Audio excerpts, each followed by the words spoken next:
de nuestro amado continente, de diferentes pueblos originarios en los que he podido reconocerme también. Es muy emocionante para mí ser parte de este encuentro. Es la primera vez que visito Guatemala y, bueno, en esta ocasión yo voy a compartirles la ponencia denominada Representación y Abstracción en la iconografía textil tradicional en 3 lugares paradigmáticos de Cusco. En los distritos de Chinchero, Pitumarca, Queros, en Cusco. ¿Por qué es importante estas 3 localidades? Es lo que vamos a desarrollar. ¿Y por qué también hago alusión a estas cuestiones de la representación y la abstracción?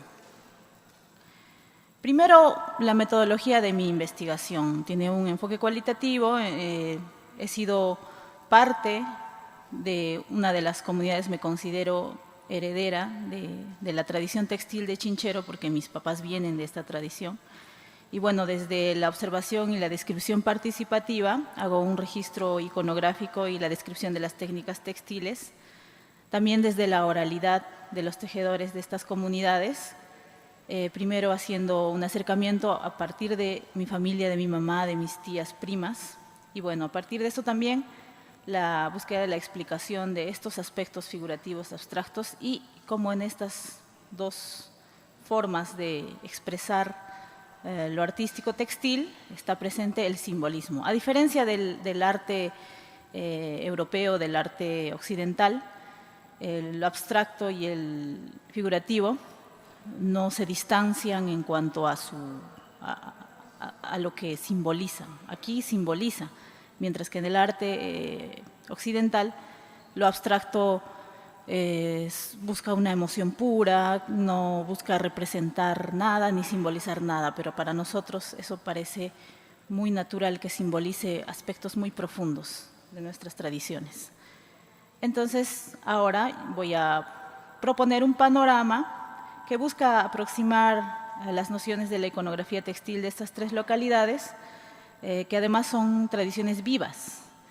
Desde mi punto de vista, al ser parte de estas tradiciones, remarco la importancia de investigar los tejidos, la iconografía en estas 3 localidades, porque aquí se ha dado el testimonio de la resistencia, del orgullo y del reconocimiento también, que puede ser contradictorio en muchos casos, el hecho de que haya tenido reconocimiento como patrimonio de la nación, patrimonio cultural. Y las descripciones voy a intentar hacerlas en castellano y en quechua.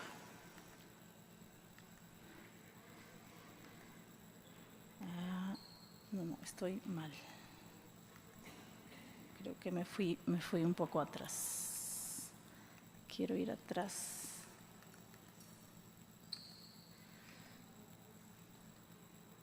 Me he ido muy atrás. Una ayuda, no sé si... Por favor. Quiero volver al inicio.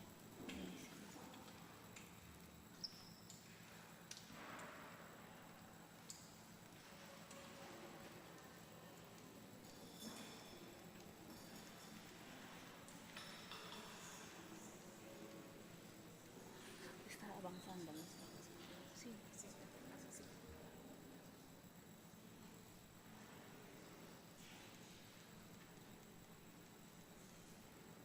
Ahí está bien.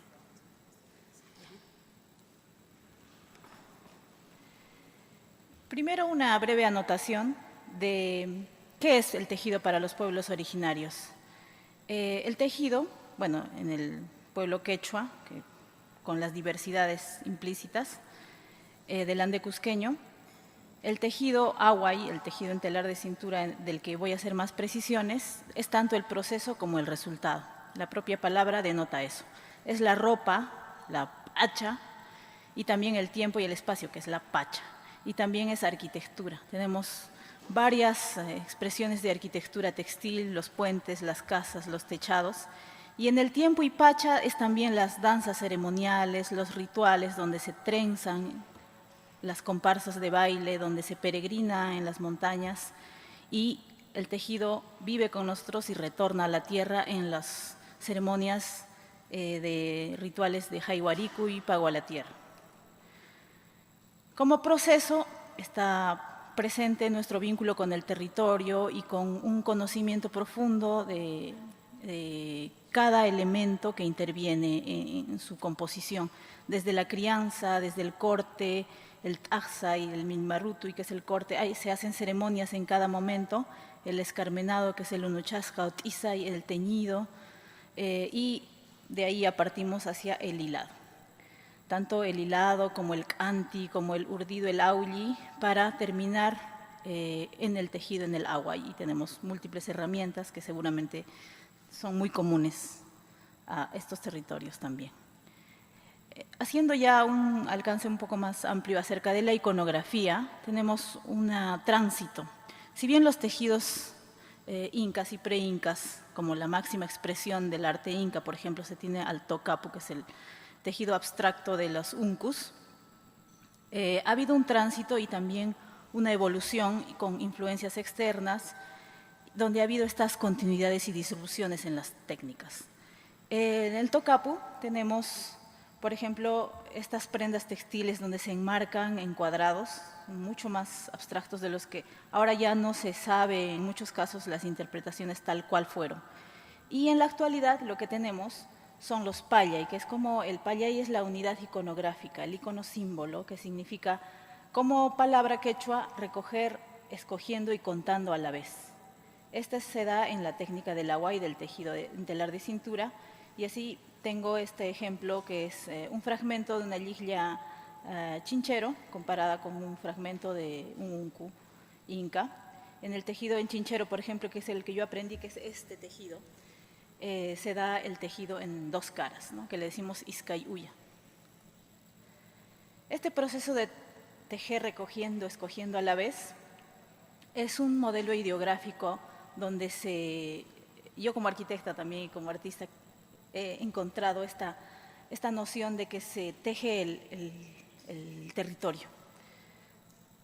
Y se requiere una gran concentración, una composición además previa, con principios que comunican la cosmovisión andina. También se revela el estatus, y eso ahí vemos una continuidad, por ejemplo, entre un ejemplo de un traje wari, en contexto funerario, una recreación, y también con esta noción del estatus en las autoridades, por ejemplo, de otra comunidad vecina, Pisa, y la presencia de las trenzas, de las múltiples trenzas, así como en los entierros del pueblo de Chinchero, que es el pueblo del que proviene mi familia. Eso ha permanecido como un signo vivo, y además las mujeres nos trenzamos en carnavales. Voy a hacer una comparación entre estas tres localidades, entre Chinchero, Pitumarca y Queros, y aquí podemos ver un poco la comparación entre tres familias, ¿verdad? Voy a hacer más ampliación de los trajes que son tejidos en agua, porque hay varios fragmentos que son más mestizos, uso de botones, encaje, etc. En el caso del pueblo de Chinchero, bueno, Chinchero se compone de…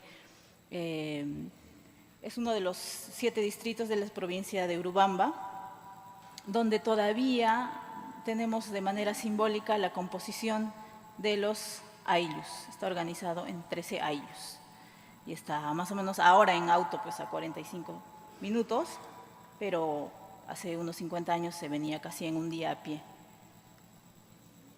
Y la iconografía chinchero traduce el paisaje, teje el paisaje, las lagunas, los campos agrícolas, y se teje en comunidad. Y acá podemos ver algunas liglias. La del centro es una liglia antigua, la de mi abuela tiene como 70 años, y la que está al costado un poco más grande es una más contemporánea. Y los símbolos, ahí se puede ver también cuáles son los antiguos, los ñaupapaya y los mozojpaya y los nuevos. Y algunos iconos que también están en otros soportes como los chullos. Un ejemplo de la composición con un eje central, la composición y los modelos de simetría. Y este es el payay más importante de Chinchero. Bueno, acá hay dos modelos en donde está presente en ambos el oraipu, que es polisémico, significa, este es el rombo que tiene el gancho al medio.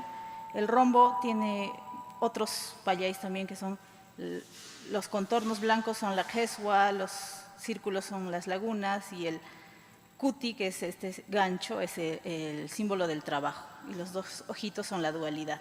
Y también se ve un personaje central que es el Ñaupachunchu, muy presente en estos tres pueblos de los que voy a hablar, pero esta es la versión chinchero. Y al otro lado está también el oraipu, que también es una planta medicinal para curar el dolor de oído, por ejemplo, y está en el maki-maki. Y así como esto es una composición mucho más compleja, donde tiene al maki-maki como eje. Entonces están el hakako, que es el pájaro carpintero, la quesua, el tinquiloraipu, que es un ñaupapaya, y está la chasca, que son las estrellas, el oraipu más contemporáneo y así. Luego tenemos a un mamapaya, y es muy importante, es como el primer tipo de tejido que empezamos a tejer cuando somos niñas. Y a partir de ese, ¿por qué es mamapaya? Y porque cuando uno aprende a tejer el mamapaya y entiende todo el tejido. Y acá un ejercicio que hacemos en el Centro Sol de Soles, bueno, lo pasamos rápido, pero pasando a otros modelos del oraipu, en diferentes soportes, se puede ver toda la diversidad del oraipu y la presencia y la permanencia de este sentido, ¿no?, simbólico. Entonces hay un loraipu ñaupapaya y hay un uña loraipu, que es un loraipu chiquito, hay un tanca loraipu, que son dos loraipus que se apoyan, el chunchu loraipu, una mezcla del chunchu con el loraipu y así, ¿no? Está un poco, ya. Acá están otras iconografías de chinchero, la soga, las estrellas, la ley y el inti. La presencia también del kenko, que es el zigzag de lo que se ha hablado. Está el maki-maki, que es mano se diría, y un huchu y maki-maki, que es más pequeñito. La presencia también de la iconografía en la ritualidad del linderaje, que es la demarcación del territorio, como hace referencia a este símbolo del gancho entrelazado. Las montañas, que están en la iconografía del Orco Puntas y también en otras iconografías preincas como la mochica. Luego las plantas, por ejemplo, ¿no?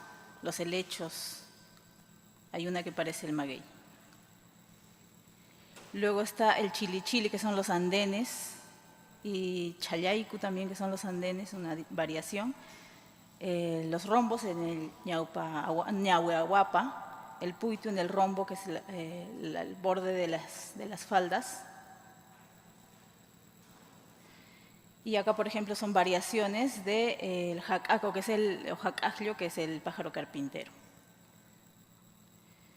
Y acá son algunos símbolos más figurativos, donde sí se puede ver la forma de los animales, como las llamas, los pumas, las palomas, los picaflores, los zorros. Ahora voy a entrar a la iconografía quero.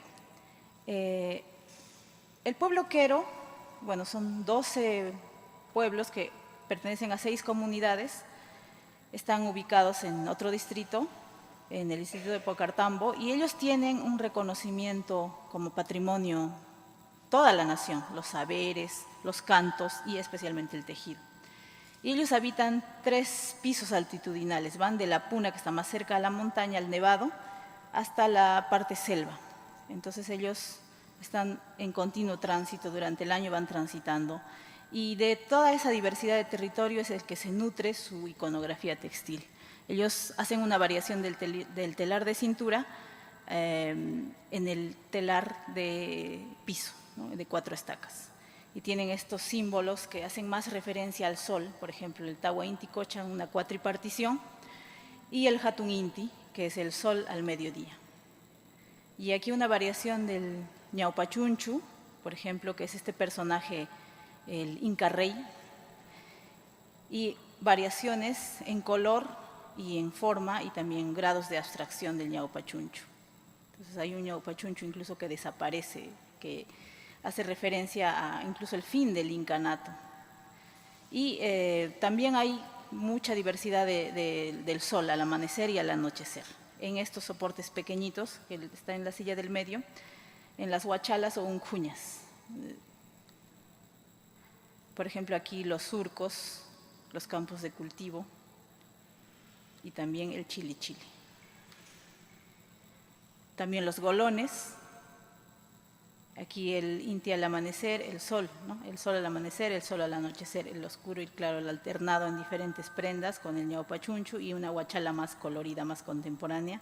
Aquí la presencia en los trajes femeninos y masculinos y aquí un traje de fiesta en carnavales. Bueno, ya para pasar al último fragmento, que es la iconografía pitumarca, este pueblo está un poco más cerca a Cusco, el más lejano es Queros. Y es uno también de los 8 distritos, este pertenece a la provincia de Canchis, tiene 11 comunidades, 32 anexos, o sea, mucho más dispersos. Y ellos están muy cerca a uno de los apus, los nevados principales de Cusco, que es el Ausangate.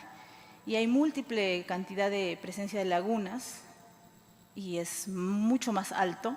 Entonces, ellos, por ejemplo, traducen ese paisaje, hay una traducción del paisaje cultural en su iconografía. Por ejemplo, la presencia de las lagunas, que si bien es cierto en Chinchero también se llaman ñauis, ojos, son los ojos de agua y aquí se denominan puitus. La presencia de la mano del puma, por ejemplo, y las flores, que son las flores surpuitica, son flores que crecen en altura. Y la importancia de la papa, ¿no? Los campos de cultivo, la papatica. Y hay múltiples prendas más pequeñas donde también hay otros personajes, otros seres, las aves, las vicuñas, los venados, las plantas. Y también incluso la arquitectura, porque hay como dos categorías, como dos comunidades que se disponen en el espacio de espaldas y otras dos comunidades que se miran. Por ejemplo, esto del altar Conchac Huasikunapaj y el altar Conchac Hawapunapaj, o sea, que se da de espaldas y que se mira. Y esta es una expresión en una yiclla pitumarca.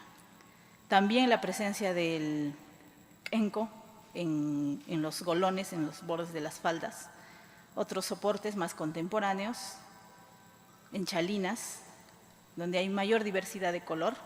Y esta es una imagen que me gusta mucho porque estas comunidades se asientan en lo que ahora se conoce como el Valle Rojo, porque con el deshielo, con el cambio climático, han emergido las montañas en este Valle Rojo, que antes estaban cubiertas de nieve, y ha emergido la muy conocida, ahora es un lugar turístico, la montaña de 7 colores. Entonces, también se teje la montaña de 7 colores con su vocación agrícola, y ahí está expresada la uña de la llama y la montaña de 7 colores en un tejido. También los colores son propios del territorio. Los verdes son distintos porque son plantas muy de altura y cada una tiene su expresión cromática. Y también cada iconografía tiene su nombre distinto, ¿no? Están las picapayas, las ticas, que son las flores. Están también los hombres y las mujeres tejidos y con su montera típica. O sea, es diferente la montera de Pitumarca que la montera de Chinchero. Alternan con algunos símbolos más contemporáneos como maceteros y animales del lugar como palomas, urpis, la papatica, la flor de la papa. Está el hombre con montera y la mujer con montera. Y bueno, se componen también con tejidos o lanas más industriales, ¿no?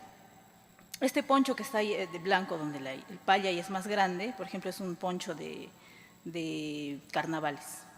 Entonces está la llama sillu, que es la uña de la llama, está la jarpa sirena y está el jarpapuito.